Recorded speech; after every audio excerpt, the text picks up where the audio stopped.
Okay, I have to redo this. Apologize, the microphone was all screwed up. It's foobar. Anyways, I just completed my masterpiece. Genius.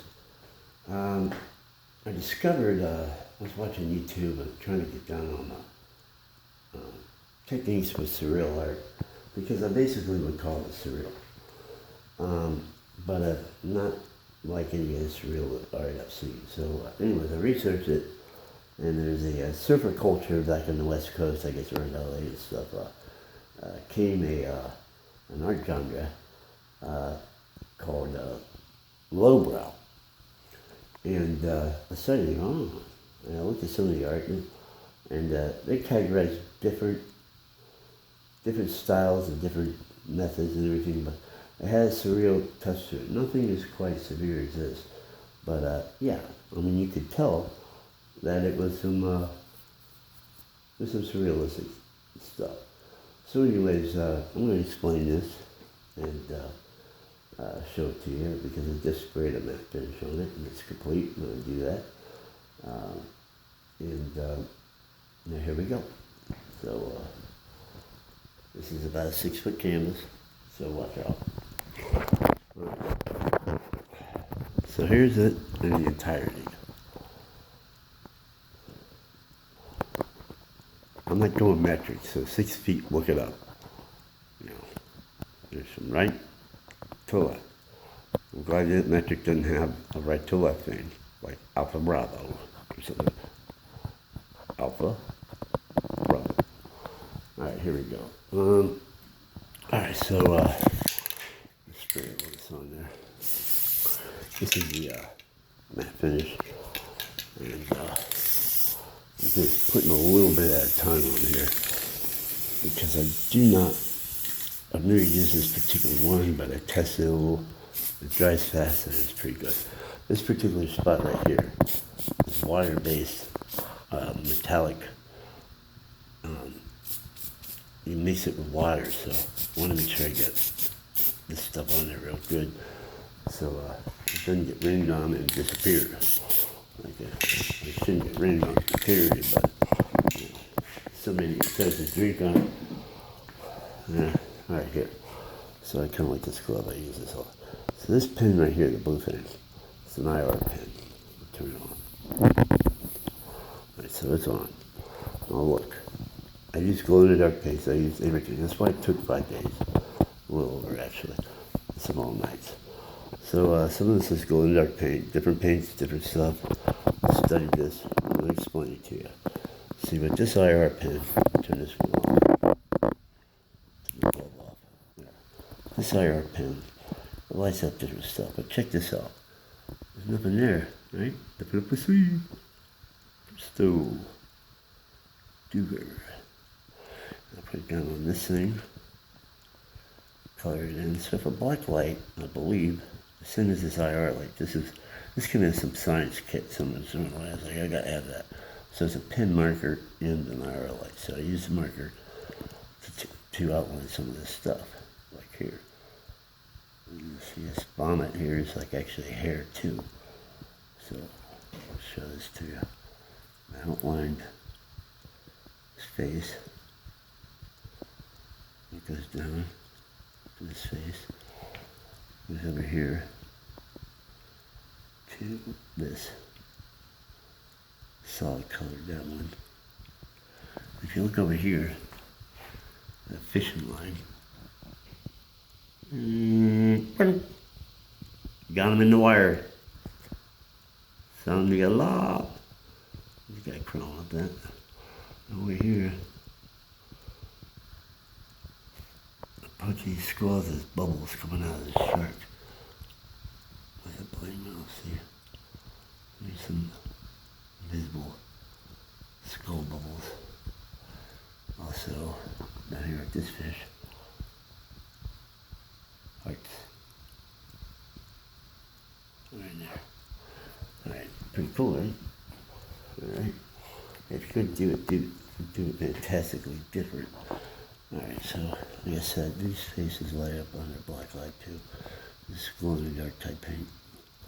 I didn't use any of the really good glow in the dark stuff because it's really hard to use. You have to use it over and over again before you get it right. It dries up, kind of shrinks and stuff. And wasn't necessary on this one. So I used some different glow in the dark stuff, but it's more like under black light stuff. So here, we're going to start here. Alright. And the hair comes over there and wraps around this guy. Like, sucker. Life will not break your heart. It'll crush it. Alright, here we go. So anyways, lowbrow came from the surfing culture, I guess, which is interesting. And when I was looking at that series of videos, Derek Hess from Cleveland came up. I'm in Ohio, Columbus, and worked up in Akron. I've been to Cleveland many times. I surfed up there on the lake, actually. Believe it or not, yeah, it gets good waves in the spring and the fall. So I surfed, and around that time, Derek Hess does big concert posters starting out for a lot of bands I used to watch in the early 90s when I was a DJ during the military. I play on my radio station, Jesus Lizard, Reverend Horton Heat. All those groups right there, and I see them here in Columbus at a place called Stashes for $5, And I go overseas during the Gulf War, and European MTV's got Jesus Lizard on their videos. But yeah, I paid $5 to go in there, and no one's heard them on the radio here. That's what I mean. Overseas, I was like a pimp. Over here, I'm nobody. Nobody understands, and nobody, America is like this. If you got a dream, one of my sayings, America was shit on it. Sure as hell. So I'm telling anybody, it's hard. It's hard, man, because it's supposed to be a limited opportunity. No. These lazy fuckers don't like it. Anyways, I pay my time, military,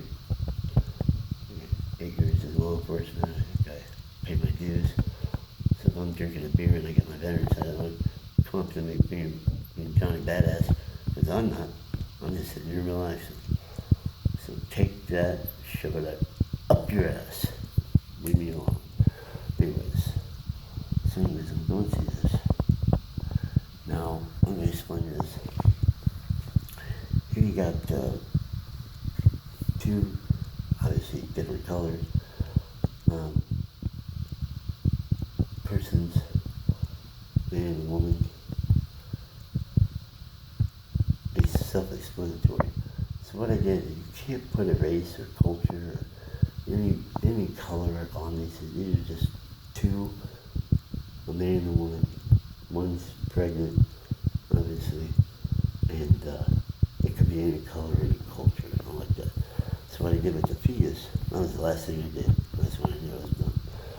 With this, I took both of these colors and I mixed them to a tone together, made the baby the color from mixing this light green and this purplish color, purple blue.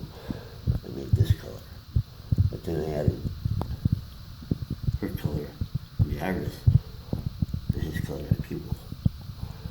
And this is really just, it's just a lighter shade in the background. It's not supposed to be another person or anything. It's basically and I'll shut it here because the fetus in here, if you see that one, and look at the purple of the hair, it's like a hand holding the fetus like a diamond.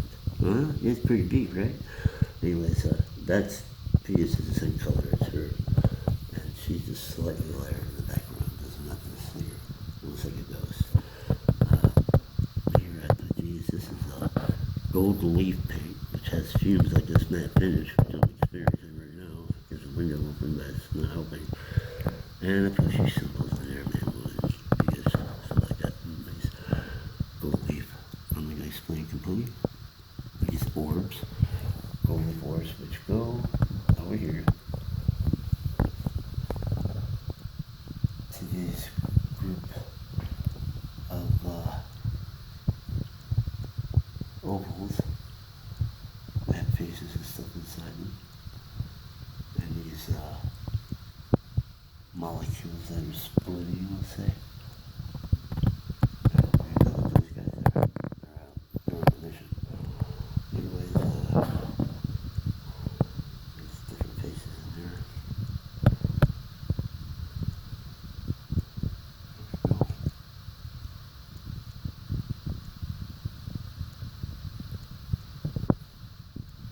Right. Yeah, I didn't color this one in. I wanted it to be evolution of the other ones at different stages of what's going on over here. And then we get this fire with a single orb in there. And he's coming out. Hard to know. Self-explanatory. It's a beautiful thing. Conception is a wonderfully beautiful thing. But 1 in a million. All these guys chased one egg. Only one got in. And that's the only form of competition. I'm not a big fan of Survivor and all these competitive shows where everybody has to stab each other in the back and make alliances that are false, just like this damn country. I competed against myself to get places. And I went farther than I could believe. And I had a hard time getting focused in things together when I was younger. So it was extra hard. When I realized that competing against yourself, you'll stop thinking about how far ahead or close you are to somebody else who you think successful, and you'll surpass them. And you'll look back later, and you'll see how you made it. Competing against yourself made you unstoppable, and people couldn't keep up, so they made you jealous. So this is the only problem with not looking at other people's competitively. They are looking at you, and if you're docile and complacent on what's going on around you, and not see that they're out to ruin that, I never cared as a team player. I tried to just carry on, but look, they will get you eventually. So it's best to keep yourself to yourself in a way that I don't know. It's unstoppable for me as a team player. It helped everybody.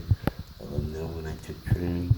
There's going to be training. You can follow me. I'm going. I can't hold your hand to it, but here.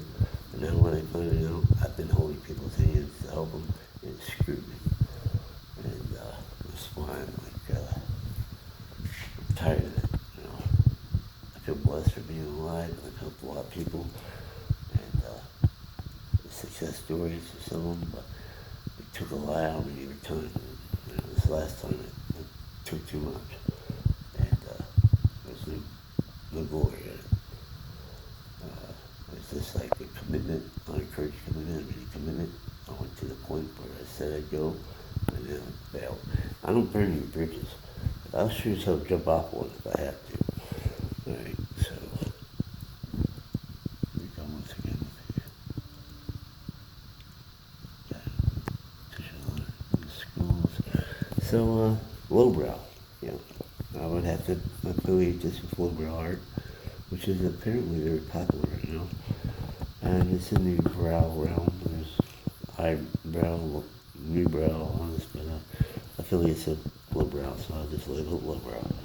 And now I know what my gendra is. A slightly surrealistic view. Now, explaining these faces, there's a lot of faces like tongues sticking out, screaming, panic, emotion, and all that. These faces are expressions that would be seared in our memory. There's the emotion that you can see partially in these expressions. There's things that would sear in our memory, and I have many of them. But, I would say that explains why I draw them different expressions, because it's supposed to be meant, to show emotion. That's the point of breaking. So anyways, this is my art. I'm new to it. Anybody who names their art should check with my crotch. I'm not veiny like that. It's self-explanatory. It's something different. I'm not putting a number on it. I'm not putting anything.